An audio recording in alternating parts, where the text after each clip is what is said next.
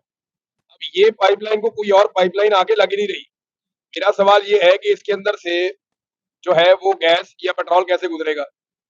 Pipe line تو آپ نے بچھا دی، جی اب اس کے اندر سے آپ نے گزارنا ہے سورس آف انرجی کو، آپ کیسے گزاریں گے؟